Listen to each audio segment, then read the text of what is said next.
নমস্কার, আমাদের চ্যানেল ফ্যানফিকশন ওয়ার্ল্ডে আপনাদের সকলকে স্বাগত। আমাদের আজকের নিবেদন লেখিকা শ্রেয়া মণ্ডলের খেলাঘরের খেলোয়াড়। এর আগেও লেখিকার কলমে তন্ত্রজাল গল্পটি আপনারা আমাদের চ্যানেল শুনেছেন এবং খুব ভালো রিভিউ আমরা পেয়েছি। যারা এখনো শোনেননি তাদের শোনার সুবিধার্থে ডেসক্রিপশন বক্সে তন্ত্রজাল গল্পটির লিঙ্ক দেওয়া রইল। এবার আসি আজকের গল্পে। গল্পের নায়িকা অর্থাৎ গোয়েন্দা তারার কাছে একটি কেস নিয়ে আসেন স্বরাজবাবু। স্বরাজবাবু হলেন খেলাঘর অনাথ আশ্রমের ইনচার্জ। উনি গোয়েন্দা তারাকে জানান যে অনাথ আশ্রম থেকে দুটো বাচ্চা নিখোঁজ হয়েছে। তাদের কথোপকথনে দুটো দিক আন্দাজ করা যায়, হয় সেই দুটি বাচ্চা স্বেচ্ছায় পালিয়েছে, আর নয়তো অপহরণ করা হয়েছে ওই বাচ্চা দুটোকে। আর সময় নষ্ট না করে গোয়েন্দা তারা তার অ্যাসিস্ট্যান্ট মেঘকে নিয়ে তদন্তে নেমে পড়ে। এরপর কি হবে সেটা অবশ্যই জানতে হলে আপনাদের শুনতে হবে আমাদের আজকের নিবেদন খেলাঘরের খেলোয়াড়।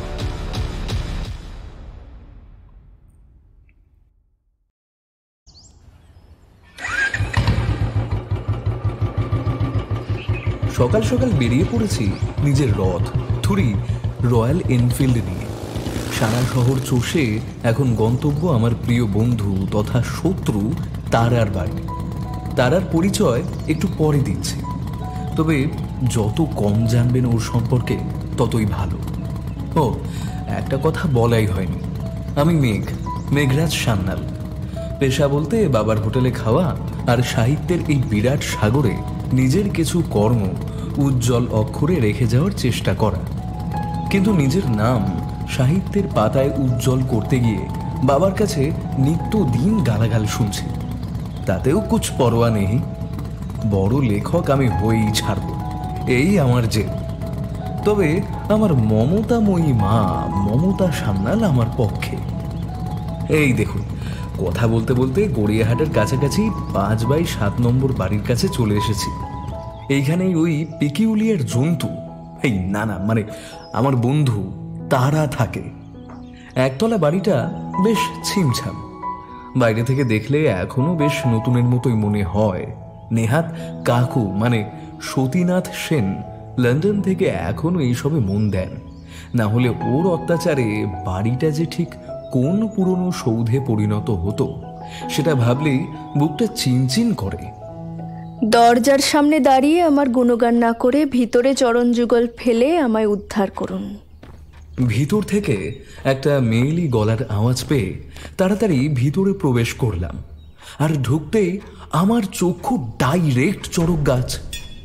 ড্রয়িং রুমের সিলিং থেকে একটা লাল কাপড় ঝুলছে, সেই কাপড়ের সাথে বাঁধা তারার 2 পা, আর মাথাটা নিচের দিকে মানে শূন্যে। ওর ঘাড় অবধি কাটা চুলগুলো মুখের সামনে এসে পড়ায় চোখগুলো প্রায় দেখাই যাচ্ছে না। ওর অনেক উটকো শখ আছে জানি, যেমন চা আর কফি একসাথে মিলিয়ে চাফি নামক এক অদ্ভুত পানীয়র আবিষ্কার করে খাওয়া, রাত দুপুরে গিয়ে হানাবাড়িতে হানা দিয়ে ভূতের অনুসন্ধান করা, শীতের দিনে কনকনে গঙ্গার জলে সাঁতার কাটা, এমনকি ফুচকার সাথে আইসক্রিমের এক অদ্ভুত কম্বিনেশন করে খাওয়া। কিন্তু তাই বলে এমন স্টান্ট দেখানোর শখ কেন হলো সেটাই বুঝতে পারছি না। ওর প্রতি সপ্তাহে 2-1টা শখ জাগে ঠিকই, কিন্তু তাই বলে এই? আমি আমার ভাবনায় নিমজ্জিত ছিলাম। বেরিয়ে আসলাম তারার কণ্ঠস্বরে, welcome my writer friend, welcome. মুখ তুলে তাকিয়ে দেখি তিনি মাটিতে নেমে এসেছেন, আর সোফার দিকে নজর যেতেই আমার মুখটা কুঁচকে গেল। কোনো মেয়ের ঘর এত নোংরা থাকে কি করে আমি বুঝে পাই না। সারা সোফায় এক গাদা জামা কাপড় আর কাগজের হিমালয়। সকাল সকাল লেখকবাবু আমার বাড়িতে, বাড়ি থেকে কি কাকু একেবারে দৌড় করে দিলেন নাকি? সেটা হলে সবচেয়ে বেশি খুশি তুই হবি সেটা আমি জানি, কিন্তু মনে রাখিস তখন তোর বাড়িতে এসেই তাঁবু খাটিয়ে থাকবো। সে থাকতেই পারিস, কিন্তু এইখানে তোর গাঁজাখুরি গল্প চলবে না। কথাটা বলে চোখ টিপে নিজের সবুজ ট্রাউজারের পকেট থেকে একটা সিগারেটের প্যাকেট বের করে আমার দিকে ছুঁড়ে মারল। প্যাকেট দেখে আমার চোখ বড় বড়। আমার এই জিনিসের গন্ধেও বমি আসে, আর সেটা জানা সত্ত্বেও ও আমাকে ট্রাই করতে দিচ্ছে। তুই জানিস না আমি এসব ছাইপাশ খাই না। আমি তো জানি আমাদের মেঘু সোনা ধূমপান, মদ্যপান, নারী এই সব কিছু থেকে নিজেকে দূরে রেখে পিওর সন্ন্যাসী প্রুফ করতে চান। কিন্তু যতই হোক মানুষ তো। আর তারপর সকাল সকাল বাড়ি থেকে বেরিয়ে লাইব্রেরি ঘুরে এখানে এসেছিস, বেশ ক্লান্ত দেখাচ্ছে তোকে, তাই দিলাম নতুন ব্র্যান্ড। এই তুই কি করে জানলি আমি সকাল সকাল বেরিয়ে লাইব্রেরি গেছি? পর্যবেক্ষণ বন্ধু, পর্যবেক্ষণ। বুদ্ধিমান হলেও তোমার এই ক্ষমতাটা একটু কমই। তোর রংটা একটু বেশি ফর্সা, কাল রাতেও তাই ছিল। এখন বাজে দুপুর 12টা, আর আজ সকাল থেকে বাইক নিয়ে বেরিয়েছিস, তাই মুখটা একটু ঝলসে গিয়ে লালচে হয়ে গিয়েছে তোর। আর তোর পকেট থেকে লাইব্রেরির কার্ডটা এখনো বেরিয়ে আছে। তারা কথাগুলো বলতে বলতে সামনে থাকা একটা কাগজে মন দিল। যদিও ওর কথাগুলো শুনে খুব একটা অবাক হলাম না, কারণ যার কাছে পুলিশের তাবর তাবর কর্তারা ঘোল খেয়ে যায় সেই গোয়েন্দা তারা এইটুকু বুঝবে তাতে কোনো সন্দেহ নেই। আমি ওকে কিছু বলতাম তার আগে ওর ঘরের দরজায় একটা টোকা পড়ল। তারপর বেশ জোর আর গম্ভীর গলায় বলল, কামিং। দরজা দিয়ে প্রবেশ করলেন সাদা ফতুয়া আর ঢিলে ঢালা পায়জামা পরা বছর 45-এর এক ভদ্রলোক। চুলগুলো বেশ চেপে বাঁ দিকে সিথি করে আঁচড়ানো, ঠোঁটের উপরে একটা ছোট প্রজাপতি গোঁফ, চোখে মুখে একটা ইতস্তত ভাব, কাঁধে ঝুলছে একটা লম্বা ব্যাগ। দেখে বেশ ভালোই মনে হচ্ছে একটু চিন্তায় আছেন। আমি ওনাকে সামনের চেয়ার দেখিয়ে বসতে বললাম। এটাই বুঝি গোয়েন্দা তারাদেবীর বাড়ি?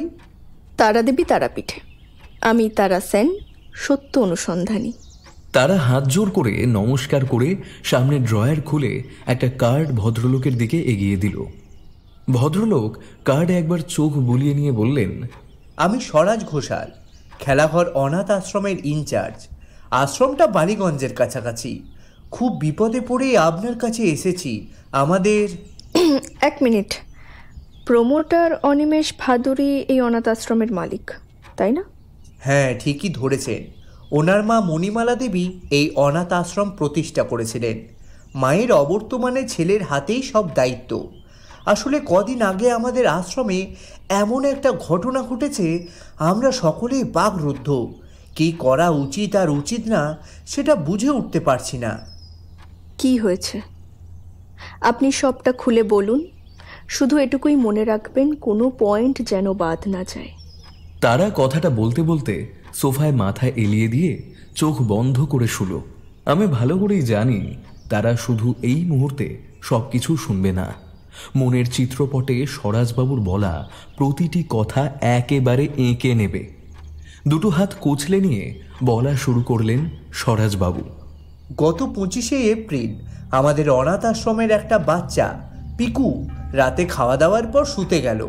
আমি শেষবার সবটা চেক করে ওদের ঘরের লাইট বন্ধ করে দিলাম। ও মা, পরের দিন সকালে উঠে ব্রেকফাস্টের সময় যখন সবাইকে গুনে গুনে খাওয়ার ওইখানে যাচ্ছিলাম, তখন দেখি পিকু নেই। আমরা প্রথমে ভেবেছিলাম দুরন্ত ছেলে এদিক ওদিক গেছে, কিন্তু দুপুরের পর যখন পাওয়া গেল না, তখন বেশ ভয় পেয়ে গেলাম। এমনকি ওর পাশে যে ছেলেটা ঘুমোতো আর ও যাদের সাথে থাকতো তারাও বলল কিছু জানে না। শেষটায় আমরা পুলিশ কমপ্লেন করি, কিন্তু 1 মাস হয়ে গেল ওর কোনো খবর নেই। অনিমেষবাবুকে বিষয়টা জানিয়েছেন আপনারা? হ্যাঁ ম্যাডাম, স্যার নিজের লোক পাঠিয়ে খবর নিয়েছিলেন, ওইটুকুই। তারপর বলুন। মাঝখানে সব ঠিকই ছিল, কিন্তু বিষ্ণু আরেকটা বাচ্চা, ওকেও পাওয়া যাচ্ছে না ম্যাডাম। অনেক খোঁজাখুঁজি করেছি, কিন্তু কোনো খোঁজ নেই। পুলিশে জানিয়েছি আর অনিমেষ বাবুকেও, কিন্তু কোনো লাভ হয়নি। তারা সবটা শুনে সোজা হয়ে বসে একবার আর চোখে আমার দিকে তাকালো, আর আমি স্বরাজবাবুর দিকে। ম্যাডাম, আপনাকে দেওয়ার মতন পারিশ্রমিক হয়তো আমার কাছে নেই, কিন্তু আমার এক বন্ধু তপেশ চৌধুরী আমাকে আপনার কথা বললেন, তাই অনেক আশা নিয়ে এসেছি। ছোট ছোট বাচ্চারা কোথায় যেতে পারে সেই ভেবেই যেন বুক কেঁপে উঠছে। নিজের না হলেও ওদের সন্তান স্নেহে বড় করেছি। আপনি যদি কিছু করেন। ও, আপনাদের বলে রাখি, তপেশবাবু হলেন তারার পুরনো এক ক্লায়েন্ট। একটা খুনের তদন্তে ওনার সাথে তারার পরিচয় হয়েছিল। আচ্ছা, আপনাদের আশ্রমে কোনো নাইট গার্ড থাকে না? আগে হ্যাঁ থাকে, কিন্তু সেও কিছু বলতে পারছে না। বুঝলাম, ঠিক আছে, আমি আজ বিকেল 4টে আপনাদের আশ্রমে যাব। Thank you madam, thank you so much. তারপর স্বরাজবাবু তারার সামনে একটা খাম এগিয়ে দিয়ে বললেন, আপনার জন্য কিছু অ্যাডভান্স এনেছিলাম। ধন্যবাদ। স্বরাজবাবু বেরিয়ে যাচ্ছিলেন, ঠিক তখন তারার করা আকস্মিক একটা প্রশ্নে উনি একটু চমকে উঠলেন। স্বরাজবাবু, আপনি শান্তিনিকেতন কেন গিয়েছিলেন? আগে আগে সেইখানে আমার দেশের বাড়ি, বছরে একবার যায়। কিন্তু আপনি কি করে? খামটা বের করবার সময় শান্তিনিকেতনের টিকিটটা পড়ে গিয়েছিল। আচ্ছা, আপনার সাথে ওই ব্যাগটা ওখান থেকেই তো কেনা। চকচক করছে কিন্তু এখনো। তারার কথায় স্বরাজবাবু মৃদু হেসে নমস্কার জানিয়ে বেরিয়ে গেলেন। উনি যেতেই আমি সবে তারাকে কিছু জিজ্ঞেস করতে যাব, তার আগেই ও আমাকে একটু ধমকেই বলল, এখনই প্রশ্নের ঝুলি খুলে বসবি না, আগে এখান থেকে যাই, তারপর সব বলা যাবে। প্রশ্ন করার আগেই আমার প্রশ্ন শেষ। তারা অবশ্য এর মধ্যেই একটা সিগারেট জ্বালিয়ে ফেলেছে। তুই আবার খাচ্ছিস? লজ্জা করে না? জানিস এসব কত খারাপ? সিগারেট ক্যান্সারের কারণ, তাই তো? লজ্জার কারণ হয় বলে তো এখনো অবধি আমার জানা নেই।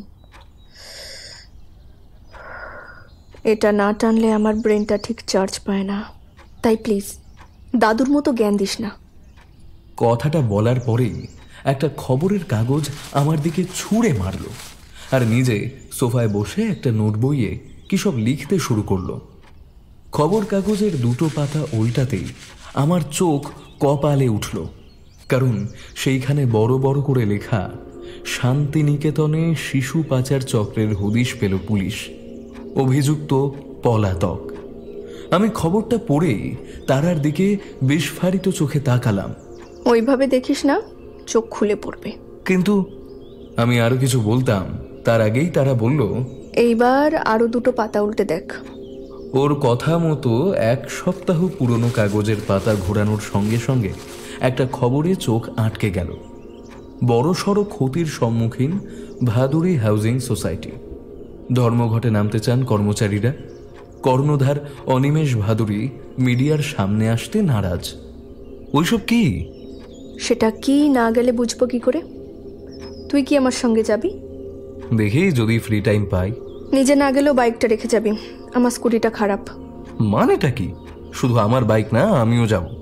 তাহলে বেশি ভাট না বকে বাড়ি যা, বিকেল 3টের সময় চলে আসবি। একবার ইন্সপেক্টর বিশ্বাসের সঙ্গেও দেখা করতে হবে। ইন্সপেক্টর বিশ্বাস মানে সূর্যশেখর বিশ্বাস? আর কটা বিশ্বাসকে তুই চিনিস? হ্যাঁ, দূর হতো। আমার এই সূর্যশেখর বিশ্বাসকে দু চোখে সহ্য হয় না, কারণটা অন্যদিন বলবো। এরপর বাড়ি ফিরে পুনরায় আমি 2:45 নাগাদ তারার বাড়ি পৌঁছে গেলাম। ভিতরে গিয়ে দেখি তারা একটা নীল টি শার্ট আর কালো ট্রাউজার পরে রেডি। আগেরবার কি খেয়াল হয়েছিল, কেসের সমাধান করতে গিয়েছিল গেরুয়া বসন পরে, মাথায় আবার সবুজ পাগড়ি, তাও কোনো কারণ ছাড়া। আমার ধারণা ওকে গোয়েন্দা কম পাগল বেশি ভাবে লোকে, আর ওর সাথে সারাক্ষণ থাকি বলে আমাকে যে কি কি ভাবে আমি সেটাই ভাবি। আমায় দেখে বলল, ওই হাঁ করে দাঁড়িয়ে থাকিস না, চল, দেরি হয়ে যাচ্ছে। একটা স্নিকার পায়ে গলিয়ে দরজা লক করে ও আমার বাইকের চালকের আসনে উঠে বসলো। আমি আর কথা না বাড়িয়ে পিছনে বসলাম।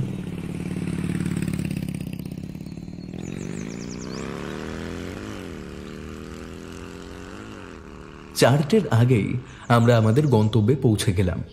তবে দুপুরের ফাঁকা রাস্তায় তারার বাইক অনেকটা আমার কাছে জমের বাড়ির রথের মতো। আসার পথে অবশ্য বাচ্চাদের জন্য কিছু খাবার আর চকলেট তারা কিনে নিয়েছে। খুব বড় না হলেও মাঝারি সাইজের একটা দোতলা বাড়ির সামনে আমাদের বাইক থামল। মেইন গেটের ফটকে মার্বেল পাথরের উপর বড় বড় করে লেখা খেলাঘর। সামনে প্রশস্ত খেলার জায়গা পেরিয়ে দুতলা একটা বাড়ি দাঁড়িয়ে আছে। মেইন গেট দিয়ে ঢুকে তারা চারিদিকে একবার ভালো করে দেখে সামনের দিকে হাঁটতে শুরু করলো। সামনেই অফিস ঘর চোখে পড়ল। অফিসের দরজায় টোকা মেরে তারা বলল, আসতে পারি? আরে ম্যাডাম, আপনি? আরে আসুন আসুন, আমি আপনার জন্যই অপেক্ষা করছিলাম। দুজনেই ভিতরে যাওয়ার পর আমরা ওনার সামনের চেয়ারে বসলাম। তারা স্বরাজবাবুর উদ্দেশ্যে জিজ্ঞেস করল, আপনি কি একাই সবটা দেখেন? তারার হঠাৎ প্রশ্নে স্বরাজবাবু একটু ঘাবড়ে গেলেও নিজেকে একটু সামলে নিয়ে বললেন, না না, এইখানে আমি ছাড়াও আমার স্ত্রী, একজন মালি, একজন রাঁধুনি আর একজন দারোয়ান আছে। রাতে এখানেই থাকেন সবাই আপনারা? আগে হ্যাঁ। বেশ। আচ্ছা, আপনারা এই কজন ছাড়া বাইরের লোক কেউ কি এখানে আসেন? বাইরের বলতে হ্যাঁ, একজন ম্যাডাম আসেন সন্ধেবেলা বাচ্চাদের পড়ানোর জন্য। 7টায় আসেন আর 10টা নাগাদ চলে যান। নাম নলিনী দাশগুপ্ত। আর আপনাদের স্যার অনিমেষবাবু, উনি আসেন না? এই প্রশ্নে স্বরাজবাবু একটু ইতস্তত করেই বললেন, আজ্ঞে না, উনি প্রতি মাসে কিছু টাকা পাঠান, আর দরকার লাগলে সেই সব আমি গিয়ে জানিয়ে আসি। উনি সময় করে পাঠিয়ে দেন, এইদিকে আসেন না বিশেষ। বুঝলাম। আচ্ছা, বলছি যে এইখানে এখন যারা যারা আছেন তাদের যদি একবার ডাকা যায়, মানে কিছু জিজ্ঞাসাবাদ করার আছে আমার। যদিও নলিনী ম্যাডামকে এখন পাবো না জানি, ওনার সঙ্গে না হয় পরে কথা বলা যাবে। আপনি আপাতত বাকিদের ডাকুন প্লিজ। সবাইকে একসাথেই ডাকবো? একদম। স্বরাজবাবু উঠে বেরিয়ে যাচ্ছিলেন। আমি আমাদের সাথে আনা প্যাকেটগুলো দিয়ে বললাম, এইগুলো বাচ্চাদের জন্য। উনি সেটা নিয়ে ছোট্ট করে ধন্যবাদ জানালেন। কেরে, কিছু বুঝলি? কিন্তু তারা এই প্রশ্নের কোনো উত্তর না দিয়ে দ্রুত নিজের জায়গা থেকে উঠে বলল, দরজার সামনে পাহারা দে তো, কেউ আসলে আমায় জানাবি। আমি দরজার সামনে যেতে যেতে তারার অনুসন্ধান শুরু হয়ে গেল। ঘরের প্রতিটা কোণা যেন নিজের সেইন দৃষ্টি দিয়ে মেপে নিচ্ছে। তার মধ্যে দরকারি কিছু হলে ওর মোবাইলের ক্যামেরায় স্থান পাচ্ছে। এমনিতে তারা দেবী অগোছালো হলেও এই সময় কিন্তু জায়গার জিনিস ঠিক জায়গায় রেখে দিচ্ছে দেখে নিয়ে। আমি একবার তারার দিকে দেখছি, একবার বাইরের দিকে। হঠাৎ দেখলাম স্বরাজবাবু এগিয়ে আসছেন, আর ভিতরে তারা তখন সবে ওনার ড্রয়ার খুলে কিছু দেখতে শুরু করেছে। স্বরাজবাবু আসছে। আমি দ্রুত গলায় কথাটা বলতে বলতে ভিতরে ঢুকতেই তারা সতর্ক হয়ে গেল, আর নিপুণ হাতে ড্রয়ার বন্ধ করে বিদ্যুৎ বেগে নিজের জায়গায় এসে বসে পড়ল। ও কাজ করলেও আমি ওর পাশে বসে হাঁপাচ্ছি। তারা চাপা গলায় বলল, গুড জব। স্বরাজবাবু আমাদের সঙ্গে পরিচয় করিয়ে দিলেন ওনার স্ত্রী পদ্মশ্রী দেবী, মালি পদ্মভূষণ, রাধুনী ভারতরত্ন আর দারোয়ান নোবেল শেখের সাথে। আমার কানের কাছে মুখ এনে তারা বলল, বাহ, এ তো দেখছি পুরো পুরস্কারের ছড়াছড়ি। দেশের হাফ পুরস্কার তো এখানেই আছে, শেষমেশ নোবেলটাও পাওয়া গেল। কথাটা শুনে আমিও ফিক করে হেসে ফেললাম, কিন্তু আমাদের সত্য অনুসন্ধানী ম্যাডাম নিজের হাসি লুকিয়ে বলল, নমস্কার, আমি তারা সেন। আশা করি স্বরাজবাবু আপনাদেরকে আমার ব্যাপারে বলেছেন এবং সকলেই নিশ্চয়ই জানেন আমার এখানে আসার কারণ। আচ্ছা পদ্মশ্রী দেবী, আপনাকে দিয়ে শুরু করি। আপনি আমাকে বলুন যে এই ব্যাপারটার বিষয়ে আপনি কি জানেন, আপনি কিছু দেখেছেন? আমি রাত্রে কড়া ঘুমের ওষুধ খেয়ে ঘুমাই, তাই কিছুই জানি না। দুটো বাচ্চা কোথায় যে গেল কে জানে। পদ্মশ্রী দেবী আফসোস করে বললেও ওনার যে খুব একটা দুঃখ হয়েছে সেটা বলতে পারবো না। আর পদ্মভূষণ, তুমি? আমি তো ওই সিঁড়ির তলার ঘরে ঘুমিয়েছিলাম, আর আমার রাত্রে ওই একটু আফিমের নেশা করার অভ্যেস, তাই তাই আর কি ঘুম ভাঙেনি। আফিমের নেশা করো, তাও বাচ্চাদের মাঝখানে থেকে? আগে দিদিমণি, এই এই মাঝে মাঝে ওই ভারতরত্নও খায়, আর আর বাচ্চাদের মধ্যে এইসব জিনিস বের করি না কখনো। ওর কথা শুনে লজ্জায় ভারতরত্ন যে এইভাবে নতুন বউদের মতন মুখ নামিয়ে নিয়েছে তাতে বুঝলাম কথাটা সত্যি।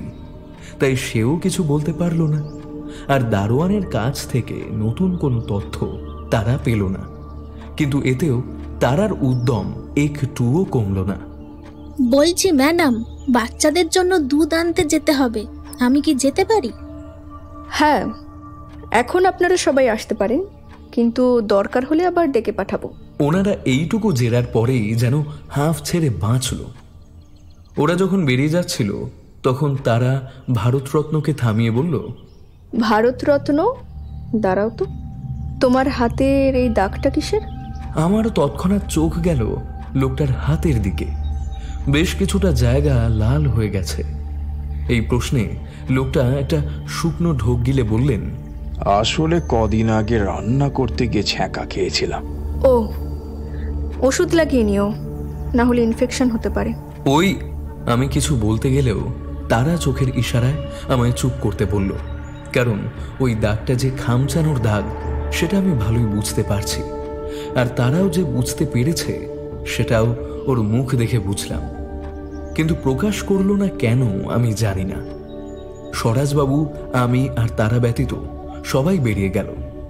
বলছি যে বাচ্চাদের সঙ্গে একটু কথা বলা যাবে? ওরা এখনো স্কুল থেকে ফেরেনি, তবে রন্টু বিষ্ণুর বন্ধু ওর ঘরেই আছে।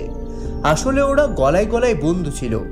বিষ্ণু গায়েব হয়ে যাওয়ার পর থেকে ছেলেটা একদম চুপচাপ হয়ে গেছে। নলিনী অনেক বুঝিয়েছে, কিন্তু কোনো লাভ হয়নি। ছেলেটা সারাদিন মনমরা হয়ে ঘরেই বসে থাকে। তাহলে চলুন রন্টু বাবুর সঙ্গে একটু গল্প করে আসি। কিন্তু ম্যাডাম, এই অবস্থায় জেরা, আসলে বাচ্চা মানুষ। সেটা আপনি চিন্তা করবেন না, বাচ্চাদের আমি খুব ভালো সামলাতে পারি। আমার বাঁ হাতের খেল, আপনি নিয়ে চলুন আমাকে ওর কাছে। শেষমেশ স্বরাজবাবু রাজি হলেন। বাচ্চাদের শোয়ার ঘর দোতলায়। আমি উঠতে উঠতে তারার কানের কাছে চাপা গলায় বললাম, এমন করে বললি যেন নিজে 4 বাচ্চার মা। আরে আমি 4 বাচ্চার মা না হলেও বেবি সিটার তো সঙ্গে করে নিয়েই এসেছি, ভুল হলে হেল্প করে দিস। দেখলাম বারান্দার ব্যালকনিতে 1 বছর 8-এর বাচ্চা দাঁড়িয়ে আছে। মলিন মুখে উপর তলা থেকে গেটের দিকে তাকিয়ে আছে। স্বরাজবাবু বললেন, এটাই রন্টু। তারা ওইখানেই আমাদের দাঁড়াতে বলে নিজে রন্টুর দিকে এগিয়ে গেল। আমি একটু দূরত্ব বজায় রেখে এমনভাবে দাঁড়ালাম যাতে ওদের কথাবার্তা শুনতে পাই। তারা রন্টুর দিকে এগিয়ে গিয়ে বলল, রন্টু, কি দেখছো ওই গেটের দিকে? রন্টু চুপ। ওকে দেখে মনে হলো না যে ওর বাইরের লোকের সাথে কথা বলার বিন্দুমাত্র আগ্রহ আছে। তারা এইবার ওর সামনে হাঁটু মুড়ে বসে মিষ্টি হেসে বলল, আমি কিন্তু জানি তুমি কার জন্য অপেক্ষা করছো, আমি কিন্তু তাকে তোমার কাছে এনে দিতে পারি। তারার গলার স্বরের মধ্যে শুধু রন্টু না, আমিও এক বিশ্বাসের আভাস পেলাম। রন্টু এইবার তারার দিকে অবাক চোখে তাকালো। তারা রন্টুর হাত ধরে বারান্দার মেঝেতে বসিয়ে দিল, আর নিজেও ওর সামনে বাবু হয়ে বসে বলল, তুমি চাও না তোমার বন্ধুরা আবার তোমার সাথে খেলা করুক, তোমার সাথে কথা বলুক? রন্টু এবার মুখ খুলল, চাই, কিন্তু বিষ্ণু তো আসছে না, পিকুটাও কোথায় চলে গেল?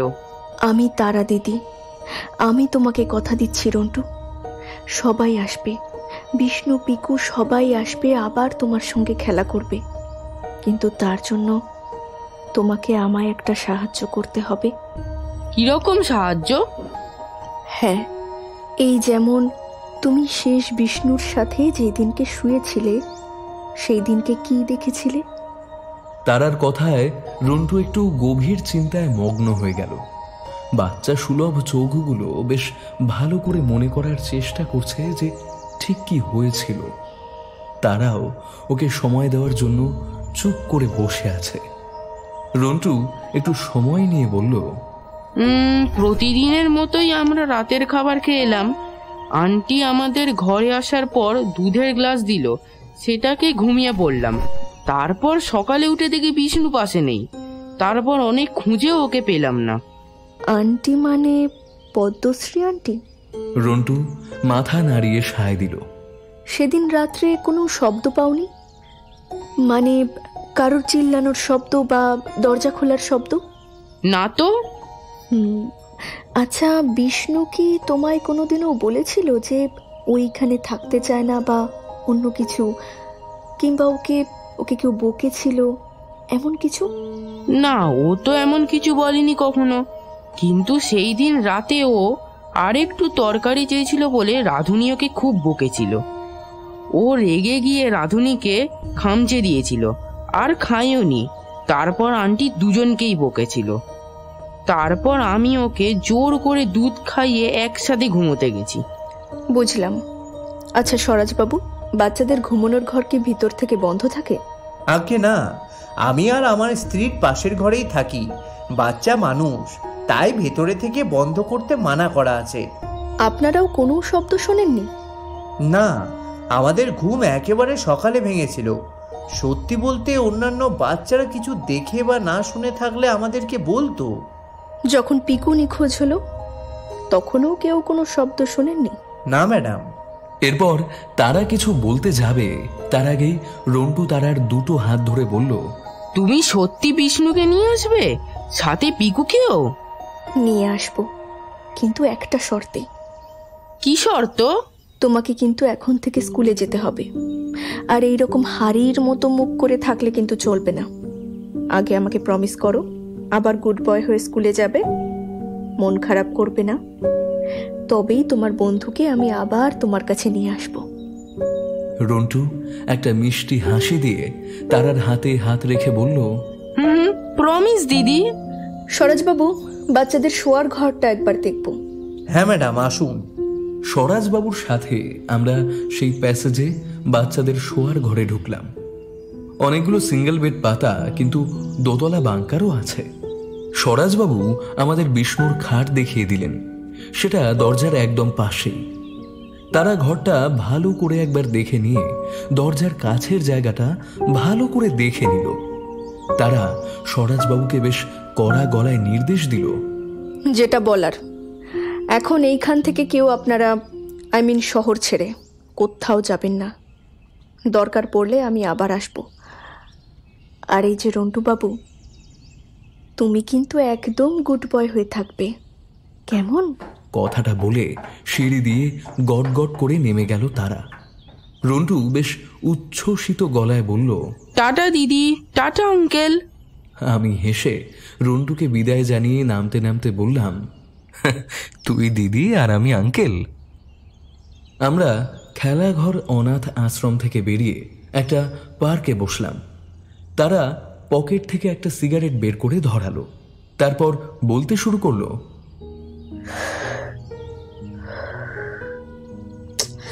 পরপর দুটো বাচ্চা একই ঘর থেকে গায়েব। দুটো ক্ষেত্রেই কেউ কিচ্ছু জানে না, কেউ কিচ্ছু শোনেনি। রাতে দারোয়ান থাকা সত্ত্বেও নাকি সে কিছু টের পায়নি। এদিকে বিষ্ণুর সাথে রাধুনী ভারতরত্নের ঝামেলা।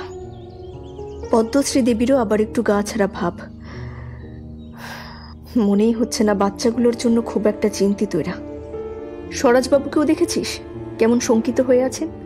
একটু ভেবে দেখ, একটা ছোট বাচ্চাকে যদি ঘুমের থেকে কেউ তুলে নিয়ে যায়, তাহলে সে অন্তত চিৎকার বা ছটফট তো করবেই। কিন্তু এই ক্ষেত্রে মনে হয় না তেমন কিছু হয়েছে। আর পরপর দুবার এমন হওয়াটা অস্বাভাবিক। হ্যাঁ, তুই ঠিকই বলেছিস, কিন্তু ব্যাপারটা একটু অন্যরকম হতে পারে। কিরকম? আমরা কেন ধরে নিচ্ছি ওদের কেউ তুলে নিয়ে গেছে? এমনও হতে পারে ওরা এইখানে থাকতে না পেরে পালিয়েছে। শুনলি তো, একটু তরকারির জন্য বকা খেতে হয়। কথাগুলো শোনার সময় আমার ওই রাধুনের উপর বেশ রাগ উঠছিল। বাচ্চা ছেলেগুলোকে কেউ খাওয়া নিয়ে বকে? এটা সম্ভব না। এমনটা হলে ওরা আলাদা আলাদা না গিয়ে একসাথে পালাতো। চাইল্ড সাইকোলজি একটু বুঝি, তুইও একটু বোঝ।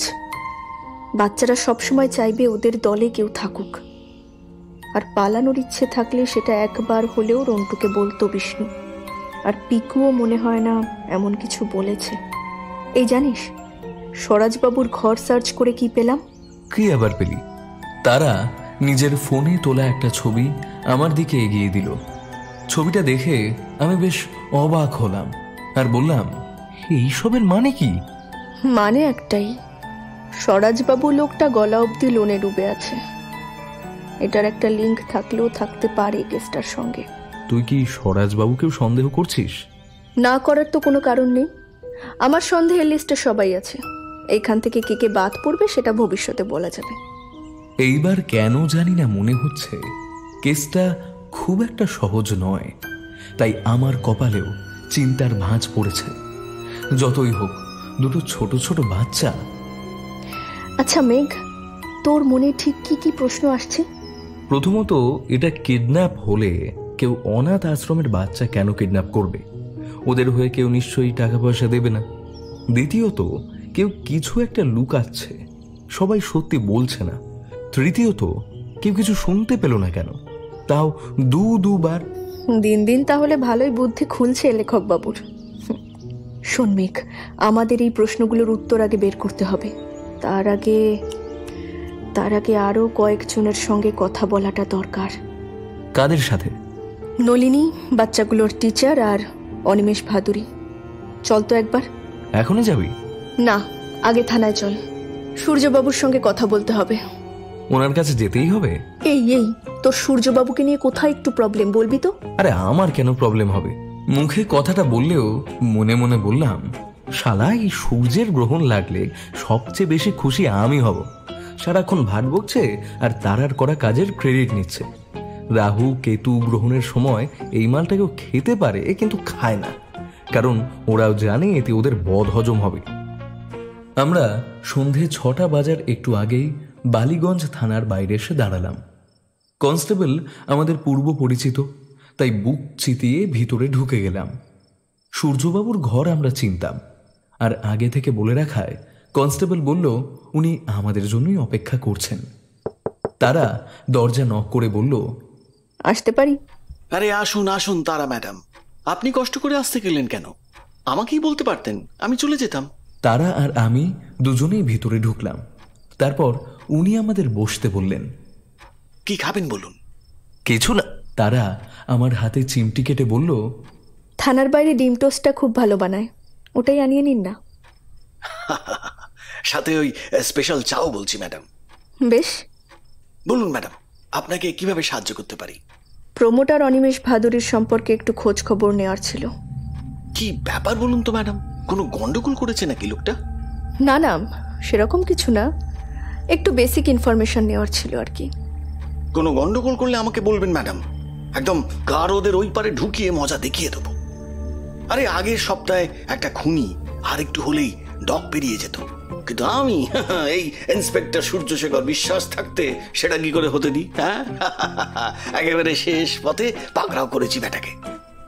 বাহ, দারুণ ব্যাপার তো, অভিনন্দন। এই তো কিছুই না ম্যাডাম, চাইলে বাঘের মুখ থেকেও শিকার ছিনিয়ে আনতে পারি। না না, অতটা লাগবে না, আপাতত অনিমেষ ভাদুরীর সম্পর্কে খোঁজ খবর দিলেই হবে। নিশ্চয় নিশ্চয় খোঁজ দেব। আমি কথাগুলো ভেবে একটু বিরক্তি বোধ করছিলাম। এত গাঁজাখুরি দেয় কিভাবে? মনে মনে বললাম, বেটা যেদিন বাঘের হাতে পড়বি সেদিন মজা বুঝবি। বসে বসে গুলতাপ্পি দিয়েই যাচ্ছে, এটাকে তারা সহ্য করে কি করে ভগবানই জানে। এরপর আমাদের জন্য আনা খাবার এসে গেল। ইচ্ছে না থাকলেও খেয়ে নিলাম, কারণ দুপুরে বাড়ির ঝগড়ার পর আর এত কিছুর পর খিদে বেশ জোরেই পেয়েছে। আর খাবার খেয়ে বুঝলাম এই পুলিশের এই রূপের কারণ। আসলে এই সূর্যশেখর বাবুর শরীরের আগেও ভুঁড়িটা এগিয়ে থাকে আর কি। খাবারগুলো অসাধারণ। জমিয়ে খাওয়া দাওয়া করে আমি আর তারা বেরিয়ে এলাম। আসার সময় অবশ্য সূর্যবাবু আমাদের থানার গেট অবধি এগিয়ে দিয়ে গেলেন। আমি আর তারা প্রায় রাত 8:30 নাগাদ তারার বাড়িতে ফিরলাম। দরজা খুলতে খুলতে তারা বলল, বুঝলি, কালকে একবার নলিনীর সঙ্গে দেখা করব, আর অনিমেষ বাবুর সাথেও কথা বলতে হবে একবার। দেখি একসাথে দুটো কাজ কালকে সেরে নেওয়া যায় কিনা। সে তো খুব ভালো কথা, কিন্তু তুই সূর্যবাবুকে অনিমেষ বাবুর সম্পর্কে খোঁজ খবর নিতে বললি কেন? তুই কি ওনাকে সন্দেহ করছিস? কথা বলতে বলতে আমরা ঘরের ভিতরে প্রবেশ করলাম। মেঘ, তোকে তো আমি আগেই বলেছি আমি সন্দেহের বাইরে কাউকেই রাখিনি। আর ও তো একজন বড় লোক, আমাদের সঙ্গে এমনি এমনি কথা নাও বলতে পারে, তাই আগে থেকে একটু হোমওয়ার্ক সেরে নেওয়া ভালো। তারা নিজের শরীর সোফায় এলিয়ে দিল। এখন তুই বাড়ি যা তো, কাল সকাল সকাল আসবি। ওর কথা শুনে আমি তড়াক করে উঠে বললাম, বাড়ি? মানেটা কি? আজ বাড়ি আমি যাচ্ছি না। মানে তুই কি এখন এখানে ঘাঁটি স্থাপন করার উদ্দেশ্যে আছিস নাকি? তাছাড়া আর যে কোনো উপায় নেই। তুই তো জানিস যে আমার বাবা শান্তিলালের জীবনে আমার জন্য শান্তি নেই, তাই আমি 1 সপ্তাহ বাড়িমুখো হব না। আর তার উপর তুই নতুন কেস নিয়েছিস, তোর পিছু আমি ছাড়ব না। তারা দরজার দিকে আঙুল দেখিয়ে বলল, ও সব হবে না, বেরো, বিদায় হয় এখান থেকে, এক্ষুনি বিদায় হ। তারা বেঁকে বসেছে দেখে আমি আর উপায় না পেয়ে ডাইরেক্ট ওর পায়ে পড়ে গেলাম। এরকম করে না তারা দেবী, এখন তুই থাকতে না দিলে এই অধমকে রাস্তায় রাত কাটাতে হবে। হে দেবী, আপনার চরণে একটু ঠাঁই দিন। আচ্ছা আচ্ছা থাক, কিন্তু আমায় ডিস্টার্ব করবি না বলে দিচ্ছি। আমি এখন ঘরে যাচ্ছি। আর হ্যাঁ, ও রাজি হয়েছে দেখে আমি বেশ ফুর্তির সাথে বললাম, আর কি? বল বল। রাতের রান্নাটা করে রাখবি। কি? আমি রান্না করব? আমাকে আর কিছু বলার সুযোগ না দিয়ে তারা কথাগুলো বলে নিজের ঘরে ঢুকে গেল আর ঠাস করে দরজা বন্ধ করে দিল। আমি আর কি করি? আমি জানি ও এখন কেস নিয়ে ভাবনা চিন্তা করবে, তাই ওকে আর না জ্বালিয়ে মাকে একটা ফোন করে ড্রাইভারকে দিয়ে কিছু জামা পাঠাতে বলে রান্নার কাজে লেগে পড়লাম। রাত 10টার দিকে রুটি আর আলুর দম দিয়ে নৈশ ভোজন সেরে ড্রয়িং রুমের সোফায় শুয়ে পড়লাম। তারা এখন নিজের কাজে মগ্ন, তাই ওকে ডিনার করতে ডেকে ডিস্টার্ব করলাম না। পরের দিন সকালে রুটি খাবারের বাসন খালি দেখে বুঝেছিলাম তারা রাতে উঠে খেয়ে নিয়েছে, কিন্তু কখন উঠেছিল টের পাইনি। এখন আমরা বসে আছি বাঘাযতীন স্টেশনের কাছে একটা 1তলা ভাড়া বাড়িতে। ছিমছাম বাড়ি, তেমন চাকচিক্য নেই। এই বাড়ির ভাড়াটের নাম নলিনী দাশগুপ্ত। মেয়েটির বয়স এই 25 অথবা 26 হবে। নম্র ভদ্র চেহারা, মাঝারি গরম, কোমর ছাড়িয়ে ঘন কালো চুল। আমাদের জন্য উনি চা করে এনেছেন। তারা চায়ে চুমুক দিতে দিতে প্রশ্ন করল, আপনি তো বিষ্ণু আর পিকু দুজনকেই পড়াতেন, তাই না? হ্যাঁ, শুধু ওরা দুজন নয়, খেলাঘর অনাথ আশ্রমের সব বাচ্চারাই আমার কাছে পড়ে। তারপর ওনার মুখটা কেমন জানি অন্ধকার হয়ে আসলো। কাঁপা কাঁপা গলায় বললেন, হে ভগবান, কোথা থেকে যে কি হয়ে গেল। বাচ্চা দুটো খুব ভালো ছিল, একটু চঞ্চল কিন্তু খুব মিষ্টি ছিল ওরা। আচ্ছা নলিনী, ওদের কি অনাথ আশ্রমে থাকতে ভালো লাগতো না? এমন কিছু কি কখনো আপনাকে বলেছিল ওরা? না না, এরকম কেন হবে, সকলের সাথেই ওদের ভালো বন্ধুত্ব ছিল। ও আচ্ছা আচ্ছা, আপনি কি করেন? হঠাৎ তারার এই প্রশ্ন করায় নলিনী একটু ঘাবড়ে গেলেও নিজেকে সামলে নিয়ে বলল, আমি সকালে একটা প্রাইভেট স্কুলে পড়াই আর বিকেলে অনাথ আশ্রমে। এই শহরে আমি একাই থাকি, তো তাই আমার দিব্যি চলে যায়। আপনার কি মনে হয় ওরা নিজের ইচ্ছেই চলে গেছে, নাকি ওদের কেউ কিডন্যাপ করেছে? দেখুন, অনাথ আশ্রমের বাচ্চাদের কিডন্যাপ করে কার কি লাভ হবে বুঝতে পারছি না। আবার ওদের পালানোর মতন কোনো কারণও তো আমি খুঁজে পাচ্ছি না। এই সবটাই না কেমন গুলিয়ে যাচ্ছে, জানেন তো। চিন্তা করবেন না, এই ধাঁধার সমাধান আমি নিশ্চয়ই করব। কথাটা বলতে বলতে হঠাৎ দেখলাম তারার চোখ নলিনী দেবীর পেছনে থাকা একটা ফটো ফ্রেমের উপরে গেল। মনে হলো ওটা নলিনী দেবীর ছোটবেলার ফটো। তারা ভুরু কুঁচকে হালকা হেসে বলল, ওই ছবিতে ওটা আপনি? নলিনী হালকা হেসে সম্মতি জানালো। আচ্ছা বলছি যে আসছি আজ, দরকার পড়লে আবার বিরক্ত করতে পারি কিন্তু। না না, এভাবে কেন বলছেন? আপনার যখন দরকার পড়বে অবশ্যই আসবেন। ওদের খুঁজে পেলে সব থেকে বেশি খুশি আমিই হব। আপনি যে করেই হোক ওদেরকে খুঁজে বের করুন। নিশ্চয়ই। বলে হ্যান্ডশেকের জন্য তারা নিজের হাতটা বাড়িয়ে দিল। নলিনী মৃদু হেসে বলল, নাইস টু মিট ইউ। করমর্দন করতে করতে তারা বলল, নাইস ম্যানিকিওর। লাজুক হাসি ফুটে উঠল নলিনীর মুখে। আমি অবশ্য একটু অবাক হলাম এই দেখে যে আজকাল তারা সাজসজ্জা নিয়েও মাথা ঘামাচ্ছে। না, আসলে এইগুলো বললে আমার মনে পড়ে যে ও একটা মেয়ে, অন্য সময় তো মনে হয় না। তারপর আমরা বেরিয়ে আসলাম ওখান থেকে। ফিরে কি বুঝলি? উফ, বেরোনোর সাথে সাথেই তোর প্রশ্ন বিচিত্রা খুলে না বসলেই হয় না বল। এত তাড়াতাড়ি কি বুঝবো আমি? তুই যাই বলিস, মেয়েটা কিন্তু বেশ মিষ্টি আর নম্র স্বভাবে। বাহ, আজকাল তো বেশ লক্ষ্য করছি সেই সব। খুব ভালো, খুব ভালো। কিন্তু প্রবলেমটা হলো জানিস তো, আমি যেটা লক্ষ্য করি তুই সেটা লক্ষ্য করিস না। মানে কিছুই না। অনিমেষবাবুর বাড়ি চল এবার। 11টায় ওনার সাথে অ্যাপয়েন্টমেন্ট নিয়েছি একটা। অ্যাপয়েন্টমেন্ট কখন নিলি আবার? তোর মতো সকাল 8টায় আমার ভোর হয় না রে। ভেবে দেখলাম হুট করে গেলে কথা নাও বলতে পারে, তাই সকাল সকাল একটা অ্যাপয়েন্টমেন্ট করিয়ে রেখেছি।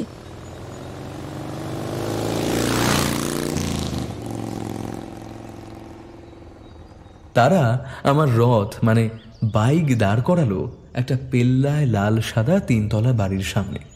মেইন গেটের এপার থেকেও বাড়ির বাহ্যিক সৌন্দর্য তাক লাগিয়ে দেওয়ার মতন। আমি অবাক চোখে বাড়িটার দিকে দেখতে দেখতে বাইক থেকে নেমে পড়লাম। এরপর তারা আর আমি ভিতরে ঢুকলাম। সম্ভবত দারোয়ান জানেন যে আমরা আসব, তাই কোনো বাধা পেতে হলো না। বাড়ির সামনে বিরাট বাগান, সেই বাগানের মধ্যে মাঝখানে কিছুটা সিমেন্ট বাঁধানো রাস্তা, আর সেই রাস্তার উপর দিয়ে হেঁটেই আমরা ভেতরে প্রবেশ করলাম। বাড়ির ড্রয়িং রুম যা বড়, তাতে তারার পুরো বাড়িটা আরামসে নিজের জায়গা করে নেবে। ঝাড় লণ্ঠন, দামি দামি আসবাবে ঘরটা ভরে আছে। বাড়ির ভিতরের সৌন্দর্য দেখে আমার চক্ষু ছানা ভরা। একজন বছর 30-এর লম্বা চওড়া সুদর্শন পুরুষ তারার দিকে এগিয়ে আসতে আসতে বলল, আপনি মিসেস তারা সেন? তারা নিজের কার্ড তার হাতে ধরিয়ে দিল। স্যার আপনাদের জন্য নিজের স্টাডি রুমে অপেক্ষা করছেন বলে লোকটা আমাদের নিজের সাথে নিয়ে গেল। যেতে যেতে আমার মনের প্রশ্নটা তারাই জিজ্ঞেস করলো, আপনার পরিচয়টা জানা হলো না? আমি মোহন, অনিমেষ স্যারের বিয়ে। বলে মোহনবাবু এগিয়ে গেলেন। আমরা ওই বাড়ির 3 তলায় একটা বিশাল বড় ঘরে প্রবেশ করলাম। দেখে মনে হলো বাড়ির মধ্যেই সযত্নে তৈরি একটা অফিস। সেই ঘরের মধ্যে থাকা একটা বিশাল টেবিলের উল্টো দিকের চেয়ারে বসে আছেন বছর 45-এর অনিমেষ ভাদুড়ী। গায়ের রং চাপা, বেটেখাটো গোল চেহারা, চোখ দুটো বেশ বুদ্ধিদীপ্ত। মোহনবাবুর সাথে আমরা দুজনেই ভিতরে গেলাম। তারা নমস্কার জানিয়ে বলল, নমস্কার এবং ধন্যবাদ আপনার জরুরি সময়ের থেকে কিছুটা সময় আমাকে দেওয়ার জন্য। আপনাকে কিছু প্রশ্ন করতে চাই আমি। অনিমেষবাবু নিজের সামনে খোলা একটা ফাইল বন্ধ করে বেশ গম্ভীর গলায় বললেন, আপনারা বুঝতে পারেন, কিন্তু আমি কোনো অবান্তর প্রশ্নের উত্তর দেব না। আর আপনার কাছে সময় মাত্র 20 মিনিট, এর মধ্যে যা প্রশ্ন করার করুন। ও বাই দ্য ওয়ে, আপনারা চা নেবেন না কফি? দুটোই আছে। বেশ, 2টো কফি বলে দিন। আমি সামনে তাকিয়ে দেখলাম 2টো জিনিসের যাবতীয় জিনিস টেবিলে সাজানো। তারা একবার আমার মুখের দিকে তাকিয়ে নিয়ে বলল, খুব সহজ কথায় বলছি। আপনি নিশ্চয়ই আমার পরিচয়টা জানেন, আর একটু হলেও আন্দাজ করতে পারছেন নিশ্চয়ই আমি এখানে কেন এসেছি। খেলাঘর অনাথ আশ্রম থেকে 2 জন বাচ্চা নিখোঁজ। আপনি সেই সম্পর্কে কিছু জানেন? দেখুন, ওই অনাথ আশ্রম আমার মায়ের তৈরি। আমি সেইখানে খুব একটা যাই না, তাই সেইভাবে খোঁজও রাখা হয় না। তবে খবরটা আমি শুনেছি, খুবই দুঃখজনক। পুলিশকেও জানানো হয়েছে। এইবার বাকিটা ওনাদের কাজ। স্বরাজবাবু যে কেন বেকার আপনার সাথে যোগাযোগ করতে গেলেন সেটাই আমি বুঝতে পারছি না। উনি বুঝিয়ে আমার সাথে যোগাযোগ করে আপনার খুব অসুবিধা করে দিলেন। কথাটা বলতে বলতে একটা কাপে 1 চামচ কফি, 2টো সুগার কিউব আর কিছুটা দুধ ঢালতে ঢালতে চোখটা একবার অনিমেষ বাবুর দিকে তাকিয়ে আবারও সেই কাপে একটি টি ব্যাগ দিয়ে দিল তারা।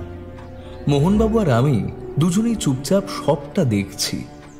আমার এই সময় চা কফি খাওয়ার অভ্যাস নেই, তবু আমি কফির দিকে মনোনিবেশ করলাম। মানেটা কি? আপনি কি বোঝাতে চাইছেন? তারা কফির একটা সিপ নিয়ে বলল, আহা, রাগ করছেন কেন? আমি তো এমনি এমনি বললাম। আপনি তো আজ 10 বছর আগে আপনার মা মারা যাওয়ার পরেও নিয়মিত অনাথ আশ্রমে যেতেন, এখন আর যান না কেন? তারার প্রশ্নে অনিমেষবাবু যেন একটু ভ্যাবাচাকা খেয়ে গেলেন। একটু আটকে আটকে বললেন, সেটা আমার ব্যক্তিগত ব্যাপার, আমি এই বিষয়ে কিছু বলার প্রয়োজন মনে করি না। আর বাচ্চারা নিখোঁজ কেন সেই বিষয়ে আমার কোনো ধারণা নেই। আচ্ছা, মেনে নিলাম আমি। আপনি কদিন আগে শান্তিনিকেতন গিয়েছিলেন। এই প্রশ্নে যে আবারও ঝটকা খেলেন অনিমেষবাবু, সেটা বুঝতেই পারলাম। কিন্তু এইবার আর আটকে না গিয়ে বেশ গম্ভীর গলায় বললেন, আমি আমার ব্যক্তিগত ব্যাপারজনিত কোনো প্রশ্নের উত্তর দিতে চাই না, আপনারা এখন আসতে পারেন। তারা মৃদু হেসে কিছু বলতেই যাচ্ছিল, কিন্তু তার আগেই ওই ঘরে যিনি প্রবেশ করলেন তাকে আশা করিনি। তবে ওনার এবং অনিমেষবাবুর কথোপকথনে ওনার পরিচয় পেলাম। ঝড়ের গতিতে ঘরে ঢুকতে ঢুকতে ওই 25 বছরের সুন্দরী রমণী বললেন, বেবি, তোমার ক্রেডিট কার্ডটা একটু দাও না, আমি আমার কার্ডটা খুঁজে পাচ্ছি না। আমি এক্ষুনি পার্লার যাব, আমাকে যেতে হবে তো পার্লারে। পোশাক পরিচ্ছদে আভিজাত্যের ছাপ না থাকলেও ধনীতত্ত্ব দেখানোর একটা অভ্যাস আছে। না হলে কেউ সোনা আর হীরের এত গয়না একসাথে পরে না, তাও আবার শুধু পার্লারে যেতে। উনি আমাদের উপস্থিতি গ্রাহ্যবোধ না করেই কথাগুলো বললেন। অনিমেষবাবু বিনা বাক্য ব্যয়ে ওনার কার্ড সেই সুন্দরী রমণীকে দিয়ে বললেন, এই না, সাবধানে যেও প্রিয়া। আচ্ছা শোনো না, আমি ভাবছি আসার সময় একটু শপিংয়ে যাব, তুমি মোহনকে একটু পাঠিয়ে দিও তো, আমি একা একা অত জিনিস আনতে পারবো না। কথাটা শোনা মাত্রই অনিমেষবাবু মোহনের দিকে তাকিয়ে হুকুমের সুরে বললেন, মোহন, বলছি ম্যাডামকে যা হেল্প দরকার করে দিও। মোহনবাবুও বাধ্য ছাত্রের মতন মাথা নাড়লেন, আর প্রিয়া দেবী বেশ হাসি মুখে বাই হানি বলে বেরিয়ে গেলেন। আমি তারার দিকে তাকিয়ে দেখলাম ও একটু অদ্ভুতভাবেই সব কিছু দেখছে। অবশ্য ওর অবাক হওয়ার আরও একটা কারণ হতে পারে যে অনিমেষবাবুর স্ত্রীকে এতটা স্বল্প বয়সী আশা করেনি। প্রিয়া দেবী যেতেই অনিমেষবাবু তারার দিকে ফিরে বললেন, এখন আপনারাও আসতে পারেন। তারা নিজের জায়গা থেকে উঠে হাসি মুখেই বলল, আজ চলি, কিন্তু আবারও দেখা হবে।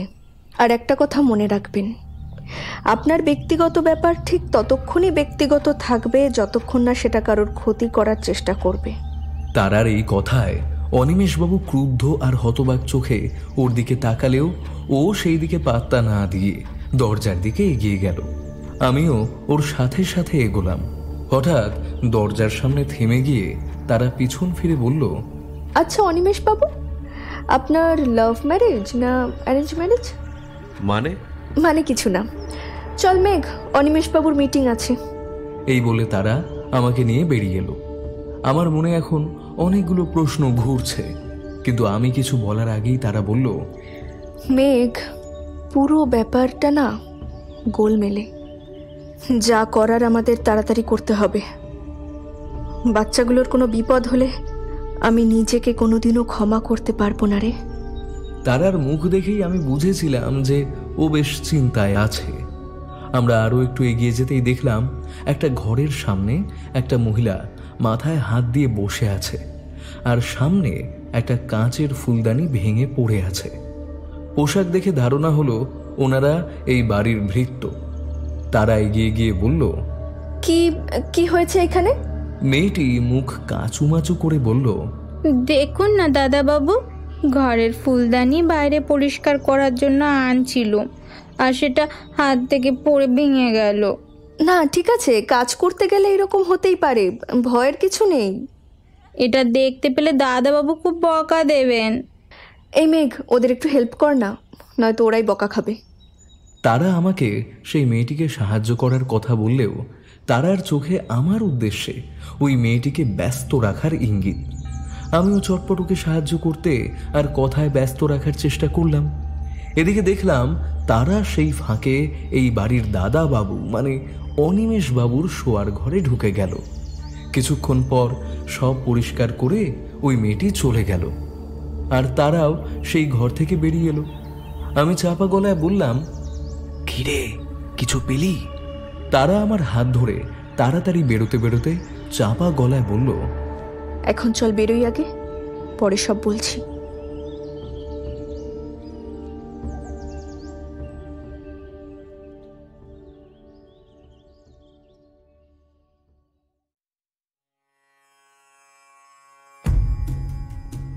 এতক্ষণ শুনছিলেন শ্রেয়া মণ্ডলের খেলা ঘরের খেলোয়াড়।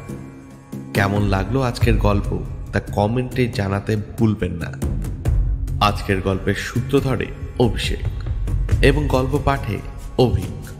এছাড়া বিভিন্ন চরিত্রে ছিলেন প্রাহী, তমা, ময়ূরী, সিদ্ধার্থ, সৌভিক, মাস্টার ঋতব্রত, রাজ, পূজা, সোমজিৎ, অভিষেক, তানিশা, পৌত্তুষা এবং অভিক। প্রচ্ছদ অলঙ্করণে অভিষেক, আবহে আদিত্য, শব্দগ্রহণ এবং নির্দেশনায় অভিষেক, সমগ্র পরিচালনায় মা প্রোডাকশন। শীঘ্রই এই গল্পের অন্তিম পর্ব নিয়ে আসছে আপনাদের জন্য। সকলে সুস্থ থাকুন। শুভরাত্রি।